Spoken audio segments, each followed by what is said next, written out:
थोड़ा साइड हो जाना, सड़क दिखा देना।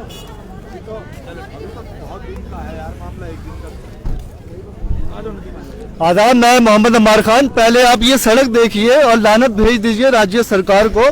और करीब ये 2 या 2.5 साल से सड़क खराब है और ये सिसोना है, ये आप हल्द्वानी चले जाते हैं, इधर जाएंगे तो आप सितारगंज चले जाएंगे। 20 डिग्री का टेम्परेचर है, लोग सड़क पे बैठे हैं, साथ में है नारायण पाल चेयरमैन है। राजनीतिक आंदोलन नहीं है, जन आंदोलन है। जन आंदोलन इसलिए है कि लोगों की समस्या है। सिर्फ कांग्रेस की गाड़ी नहीं निकलती, बसपा की गाड़ी नहीं निकलती, सपा की गाड़ी नहीं निकलती, यहाँ से आम लोग निकलते हैं। सितारगंज से यहाँ आप जाएंगे तो सिटकुल है, लोग रोज आते हैं। भैया दूज पे जब मैं चंडीगढ़ से आया था तो मैंने खबर पढ़ी कि यहाँ पे 2 लोग मरे थे, भाई बहन, एक्सीडेंट हुआ था। तो उसको हादसा नहीं कहा जाएगा, उसको कहा जाएगा हत्या। हादसा वो होता है जो अचानक होता है, हत्या वो होती है जो रोजाना की जाती है। और यहाँ मुझे नहीं पता कि यहाँ अब तक कितने लोग मर गए हैं। आज ये आंदोलन शुरू हुआ है, उसके बाद जो राज्य सरकार है वो इतनी असंवेदनशील है कि अभी तक ना इस पे काम शुरू हुआ है। चक्का जाम किया गया है। चक्का जाम कहना मैं कहता हूँ गलत है। आप लोगों ने अगर चक्का जाम किया है तो ये गलत है, लेकिन अगर सरकार मांग नहीं सुनती है तो उसके बाद आपके पास विकल्प क्या है? नेताओं के जाने से पहले मैं लोगों से बात करूंगा कि आप लोग अगर यहाँ बैठे हैं तो क्यों बैठे हैं, शिकायत है तो किससे है? आम लोग जो है यहाँ पे वो हाथ उठा दीजिए जो सिसोना के हैं। आप है, इनके पति आपके पति की डेथ हुई है इस सड़क पे। इनका चेहरा आज जूम करिए, मैं इनके पास आता हूँ। इनके पति की इस सड़क पर मौत हुई है सड़क हादसे में। आप पहले अपना नाम बताएं। मेरा नाम सोनिया चंद्रा है और मेरे 2016 में इसी सड़क दुर्घटना में मेरे हस्बैंड की डेथ हुई थी। उसके बाद हम लोग धरना में बैठे, इधर धरना उधर धरना, शासन प्रशासन कोई हमारी नहीं सुन रहा है और हम लोग परेशान होकर आज हम लोग ने विवश होकर हम लोग सभी क्षेत्रवासी बैठे हैं।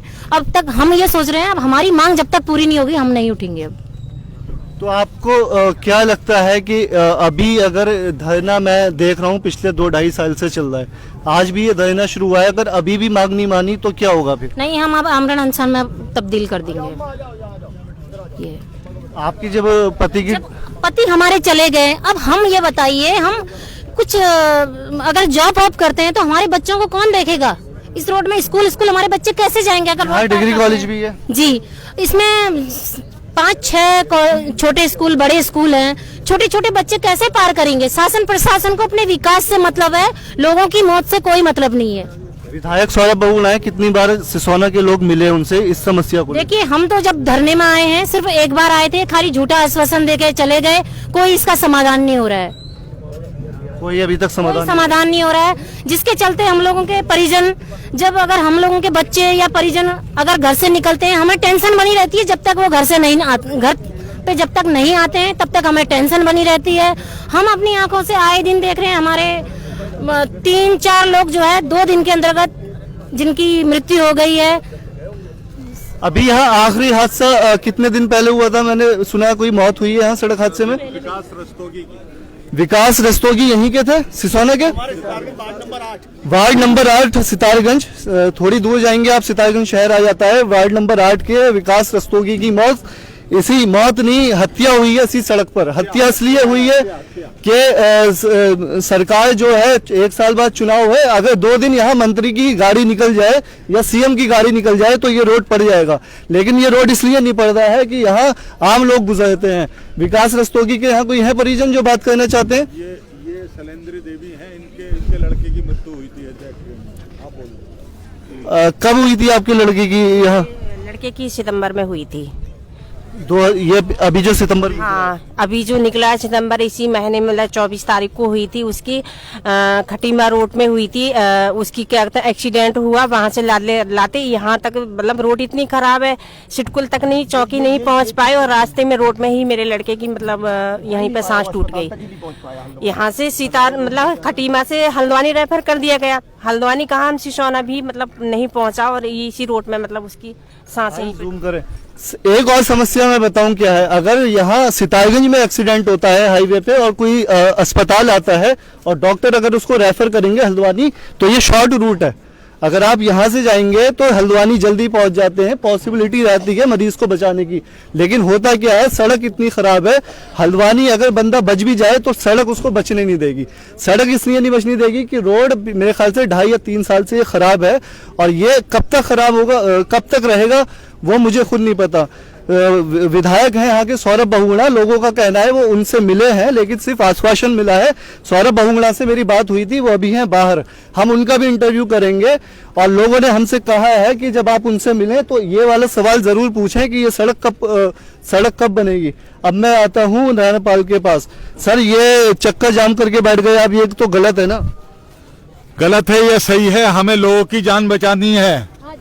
सही है या गलत है? हमें लोगों की जान बचानी है। पुलिस के अधिकारियों ने कल मुझसे कहा था कि आपके खिलाफ मुकदमा दर्ज हो जाएगा, तो मुकदमा दर्ज करना है तो कर ले, हमें लोगों की जान बचानी है। सीधी सी बात तो ये है। दूसरी बात ये है, एक सप्ताह में 8 लोग खत्म हो रहे हैं यहाँ पे एक्सीडेंट में। अरे हम तो इस 2 महीने में लगभग कम से कम 15-20 लोग मर चुके हैं। कितने आए जा रहे, कोई भरोसा नहीं कि कौन मर रहा कौन, ये कितने लोगों तो बेमौत मर रहे। चंद्र प्रकाश तिवारी और उनका बेटा आलोक तिवारी, ये अभी 15 दिन पहले एक्सीडेंट में जो डेथ हुई थी, श्री हरीश दुबे जी ने मुझको, मैं शक्ति फार्म में था, इन्होंने मुझे कहा है कि एक एक्सीडेंट हो गया है और उसे हल्द्वानी ले आया जा रहा है। लेकिन ये सिटकुल थाने तक आते आते उनकी तिवारी जी की मृत्यु हो गई और स्पॉट पे तो उनके बेटे की मृत्यु हो गई। तो ये रोड जो है, ये रोड आज अनशन हो रहा। अगर आज सचेत नहीं हुए, अलर्ट नहीं हुए, तो इनमें से कौन सा चेहरे का एक्सीडेंट में मृत्यु हो जाएगी, ये इसका कोई पता नहीं। तो यहाँ तो 10 दर्जनों लोग ऐसे बैठे हैं जिनके परिजन मर चुके हैं। तो ये अगर ये पुलिस प्रशासन कहते हैं कि हम मुकदमा दर्ज करेंगे, तो मुकदमा दर्ज कर ले। हम यहाँ बैठे हैं, दर्ज कर ले, मुकदमा दर्ज कर ले। क्योंकि उनके घर में कोई कमाने वाला नहीं, उन्हें रोटी कौन खिलाएगा? कौन खिलाएगा रोटी? जो कमाने वाले थे वो तो इस रोड में खत्म हो चुके, तो कौन खिलाएगा उनको रोटी? कहाँ जाएंगे? कल के दिन स्कूल खुलेंगे, बच्चे बहुत आएंगे जाएंगे, हजारों बच्चे आते जाते। 1 तारीख से आदेश हो गए हैं, राज्य सरकार ने आदेश कर दिए हैं स्कूल खोलने के। आज हो गई 21 तारीख, 9-10 दिन बाद स्कूल खुल जाएंगे। आपने बहुत अच्छा मुद्दा उठाया है, यहाँ डिग्री कॉलेज भी है और स्कूल होंगे प्राइवेट। और यहाँ सबसे बड़ी समस्या क्या है, अभी भी 21 डिग्री का टेम्परेचर है। हारिस साहब दिखाइए धुंध कितनी है, कोहरे में बच्चे जाएंगे तो हादसे की आशंका रहेगी। अगर ये तो एक अनशन है, अगर यही रवैया प्रशासन का रहा तो इसे भूख हड़ताल में तब्दील कर देंगे क्षेत्रीय जनता के साथ। लेकिन सर, ये कब तक चलेगा सर आंदोलन, ये कब तक चलेगा? देखिए, कब तक चलेगा आंदोलन, मैं आपको अंबार भाई बताऊं, हम तो ये पूछना चाह रहे हैं सत्ता के उन प्रतिनिधियों से जो लगातार बेवकूफ बना रहे हैं, वो कब तक चलेगा ये खूनी संघर्ष? आप तो धरने को पूछ रहे हैं, हम उनसे ये सवाल पूछ रहे हैं कि कब तक मारेंगे? क्या अंतिम व्यक्ति जब तक नहीं मर जाएगा इस क्षेत्र का, हमारे ये क्षेत्र, ऐसा नहीं है कि यहीं के क्षेत्र के लोग मर रहे होंगे। मेरे सितारगंज से, जैसा कि ये बताया इन्होंने, मेरे सितारगंज में एक्सीडेंट होते हैं तो अस्पताल तक व्यक्ति नहीं पहुंच पा रहा है। अभी वो विकास रस्तोगी जिसकी बात बता रहे हैं, जहां का मैं चेयरमैन हूं, मैं वहां का व्यक्ति मर गया, इसी रोड पर मर गया। हमारे आगे कम से कम नहीं तो 20-30 जो है कि लोग पर डे जो है कि वो आते हैं, जो ड्यूटी होती है पर डे की, जो ड्यूटी 3 शिफ्ट की ड्यूटी में आते हैं 20-30 लोग लगातार यहाँ पे जो है कि अपनी नौकरी करने सिटकुल, वो सारे लोग जब मर जाएंगे तब उसके बाद ये रोड बनेगी। मैं आपको ये बताना चाहता हूँ कि जब 7 किलोमीटर की ये रोड है, 7 किलोमीटर की, और उसके अलावा लगातार ये बात कह दी है 1.5 किलोमीटर से ज्यादा इन गाँव वालों ने एक वैकल्पिक मार्ग बना दिया, ज्यादा बना दिया होगा, 6-7 किलोमीटर बना दिया होगा। क्या 1.5 किलोमीटर ये स्टोन क्रेशर वालों से नहीं बनवा पा रहे? जान से ज्यादा कीमत हो गई है। जो नेता लोग हैं वो मात्र वो यहाँ पर इसलिए नहीं गुजरते कि यहाँ धूल उड़ती है, उनके नाकों में धूल लग जाती है, या हमारे बच्चे सेफ नहीं, हमारी माताएं सेफ नहीं, हम सेफ नहीं, आप सेफ नहीं, पुलिस वाले सेफ नहीं। कौन सेफ है भाई? ये रोड पहचान रही है कि आप पत्रकार हैं, या ये रोड पहचान रही है मैं चेयरमैन हूं, या ये पूर्व विधायक है, या ये कोतवाल साहब है? कौन पहचान रही है? यहाँ तो किसी का भी नंबर आ सकता है भाई, इसमें किसी का ये आंदोलन नहीं, ये आप इसको ये समझ लीजिए कि ये आक्रोश है, ये आक्रोश है हम लोगों का जो दिखाई दे रहा है। मैडम, आप लोग एक बार विधायक से मिल लीजिए ना, सौरभ बहुगुणा विधायक हैं, यहाँ आप चक्का जाम करके बैठे हैं, तो कहीं ना कहीं लोगों को थोड़ी तो समस्या हो रही है ना। आप ये देखिए लाख कितना लंबा जाम लगा हुआ है। बता दो कहाँ मिले, देखिए, हम धरना दे के हम लोग थक गए, इधर धरना उधर धरना, क्या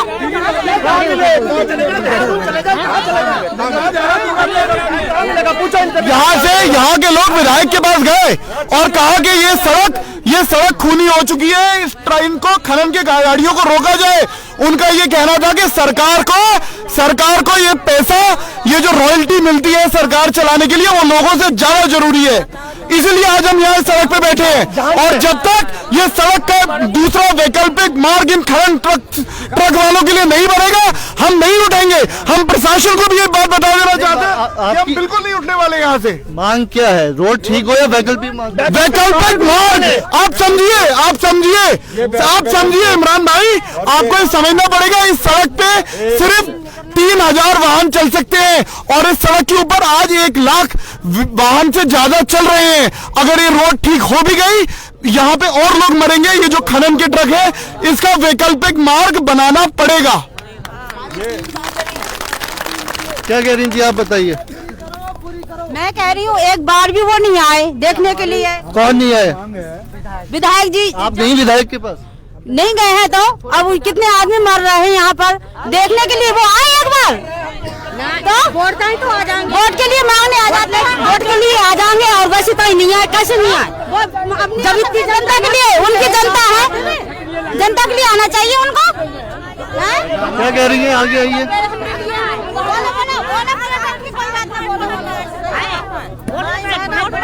सब बात है, अब वोट दे और फिर अब कोई मर रहा हो तब आतना है। लोगों का कहना है, विधायक है सौरभ बगुड़ा, वोट के लिए आ जाते हैं, लेकिन अभी लोगों की जो परेशानी है उसके लिए नहीं आ रहे हैं।